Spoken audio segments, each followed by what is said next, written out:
दोस्तों नमस्कार, स्वागत है आप सभी का आपके आरोह यूट्यूब चैनल पर। दोस्तों आज का टॉपिक है सामान्य हिंदी में व्यंजन। व्यंजन पर ना वायु प्रक्षेप के आधार पर व्यंजन के भेद आपको देखना है, जो उत्तर प्रदेश दरोगा सिपाही के अतिरिक्त उत्तर प्रदेश टेट पेट व लेखपाल जैसी परीक्षाओं के लिए महत्वपूर्ण होगा। आइए बिना समय गंवाए हम आज देखते हैं वायु प्रक्षेप के आधार पर व्यंजन के भेद। वायु प्रक्षेप या श्वास निक्षेप के आधार पर व्यंजन के भेद। निक्षेप के आधार पर व्यंजन के भेद दोस्तों जैसे जानते हैं वायु प्रक्षेप या श्वास निक्षेप दोनों बात एक ही है। वायु प्रक्षेप या श्वास निक्षेप के आधार पर व्यंजन के दो भेद किए गए हैं। पहला भेद है अल्प प्राण और दूसरा भेद है महाप्राण। दोस्तों दो भेद अल्प प्राण और महाप्राण। प्राण का प्राय होता है कि वायु तत्व, वायु जो है जीवन का मूल आधार होता है।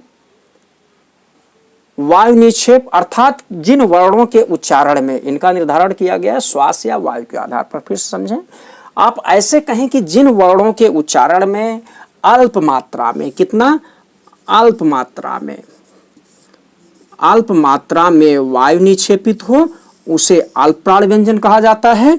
जिन व्यंजन वर्णों के उच्चारण में वायु महा या अधिक मात्रा में निक्षेपित हो उसे महाप्राण व्यंजन कहा जाता है। ठीक है, ध्यान दीजिएगा। तो अब प्रश्न उठता है कि इनकी संख्या कितनी है, कौन कौन से हैं। तो फिर से समझें कि जिन व्यंजन वर्णों के उच्चारण में वायु अल्प मात्रा में प्रक्षेपित हो उन्हें अल्प प्राण कहा जाता है, और जिन व्यंजन वर्णों के उच्चारण वायु अधिक मात्रा में प्रक्षेपित हो उसे महाप्राण कहा जाता है।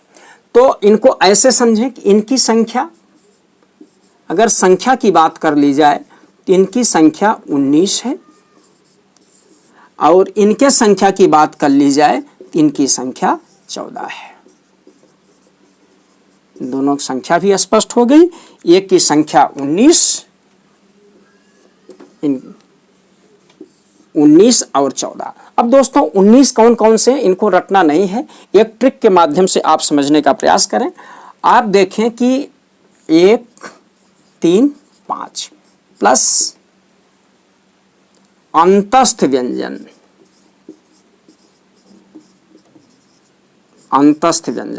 अब यही आपको समझना है 1 3 5 क्या है।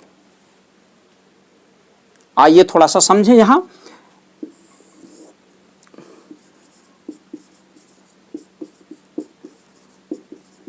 क ख ग घ अंग, च छ ज झ या, ट ठ ड ढ ड़ त थ द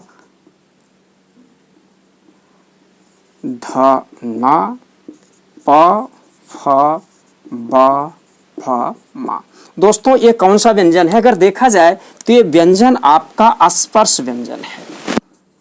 हमने आपको पीछे बताया था कि यदि आप स्पर्श व्यंजन को अच्छे से समझ जाएंगे तो आगे की स्थिति आपकी ठीक होती जाएगी, क्योंकि स्पर्श व्यंजन को ही आपने मूल व्यंजन कहा था, या स्पर्श व्यंजन ही मूल व्यंजन होते हैं। उन्हीं मूल व्यंजनों के द्वारा ही अन्य प्रकार के व्यंजन बनाए जाते हैं।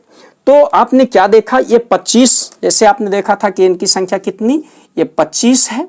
इन्हीं 25 में से अब देखें, ये 1 2 3 4 5, ये 5 लाइनें हैं जिसको का वर्ग, चा वर्ग, टा वर्ग, ता वर्ग और पा वर्ग के नाम से जानते हैं। तो यहां 1 का मतलब यहां से लेकर ये,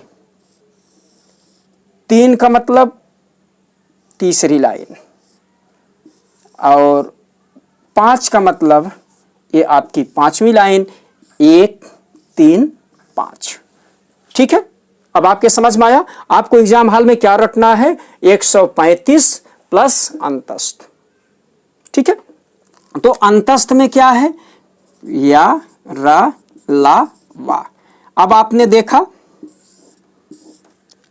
15 4 19 स्पष्ट हुआ, ज्यादा रटने पूछने की जरूरत नहीं है। आइए महाप्राण के बारे में समझें। महाप्राण का क्या है कि जिन व्यंजन वर्णों के उच्चारण में वायु अधिक निकले या अधिक प्रक्षेपित हो उसे महाप्राण व्यंजन कहा जाता है। महाप्राण व्यंजन कौन कौन से हैं, इनको समझने के लिए आपको क्या करना है, 2 4 प्लस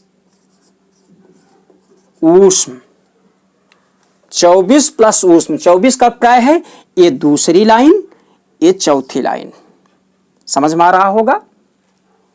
ठीक है, और ऊष्म का प्राय है कि या सॉरी सा हा, ये 5 दूना 10 4 14, संख्या इनकी 14 हो गई। इस प्रकार से दोस्तों आपको एग्जाम हॉल में क्या रखना है, अल्पप्राण के लिए 135 प्लस अंतस्थ 24 प्लस ऊष्म। मुझे आशा ही नहीं पूरा विश्वास है कि आप लोग बड़े सहज रूप से अल्पप्राण और महाप्राण व्यंजन समझ गए होंगे। ठीक इसके आगे हम देखते हैं। यदि दोस्तों मेरा वीडियो आप लोगों को पसंद आया तो प्लीज़ इसे लाइक कमेंट सब्सक्राइब जरूर करिएगा, शेयर करना मत भूलिएगा। तब तक के लिए नमस्कार, धन्यवाद।